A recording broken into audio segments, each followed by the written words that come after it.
So our advanced SOMA breath journeys consist of rhythmic breathing, breath retentions, humming, and then progressively getting faster on the rhythmic breathing, going from 2-2 rhythms up to 1-1 rhythms and even faster, where you will reach a peak euphoric state and then go into the Kevala Kumbhaka state, where on the breath retention you don't need to breathe in or out. It's just a complete natural pause.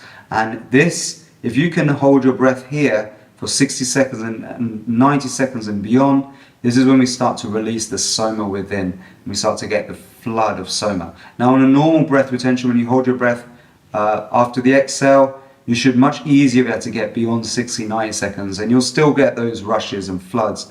But on this more advanced session with the Kevala, when your breath completes a complete natural stop with no force, that's when you really get into that amazing samadhi, blissful state feeling, especially as your breath stops for over 90 seconds. So in order to do this and to get into this state, there's no competition.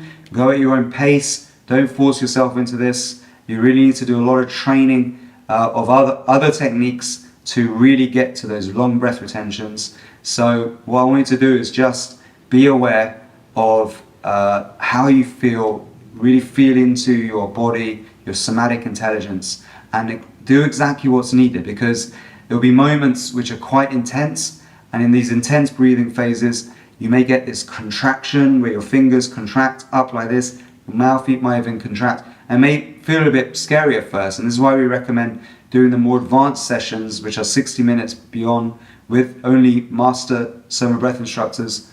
Or if you are on your own and you're doing this and you're getting into the flow, then don't be scared, don't be worried, because this is a very normal reaction.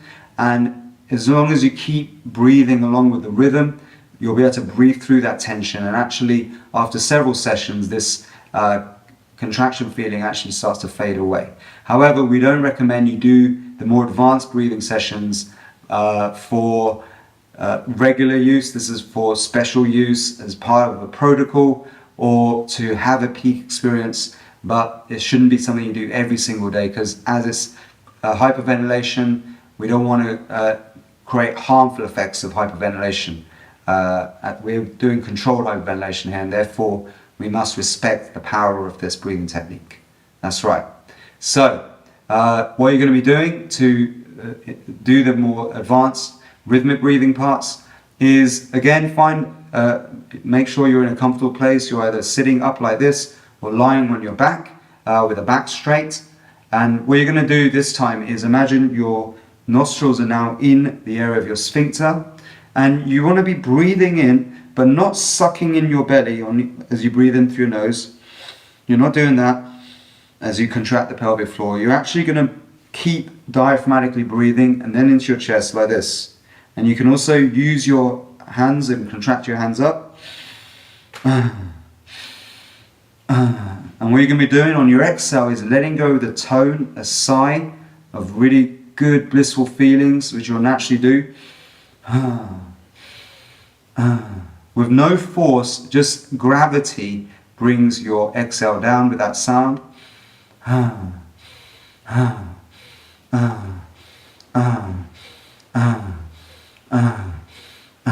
what you want to do is visualize that blissful feeling that starts to emanate from here, moving up and circulating around your body in a circuit like this. And you'll start to feel this electric white light starts to generate and charge if you close your eyes and visualize it. So like this.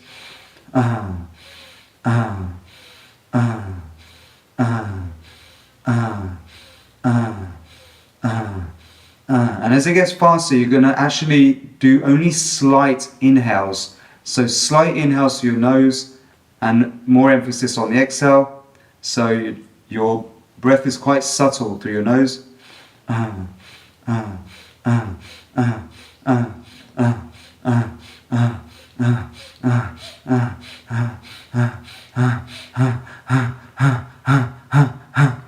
To the point where you're actually just forcing the exhale through your mouth with that tone.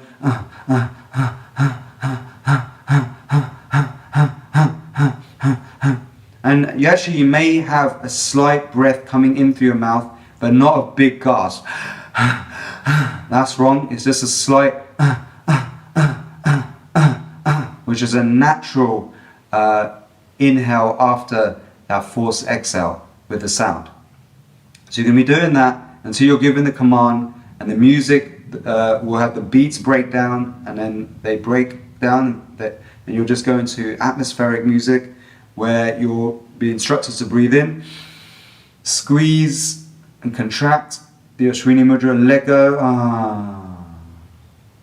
and then you'll enter into the samadhi state, or samadhi as we call it, the breathless state, where you no longer need to breathe in or out.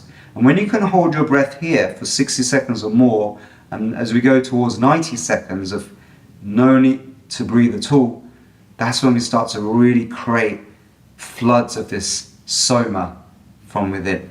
And when you hold your breath after a forced exhale and holding your breath after a full exhalation, it's much easier to get to that 90 seconds breath hold, but you'll start to feel the rush, and the samadhi state will still come at the end of that. But when you're doing it after Kevala, and you're doing it with no force between inhale and exhale, completely come into a natural pause, that's when you really get into those deep therapeutic bliss states, the samadhi states, where you feel complete divine oneness and connection.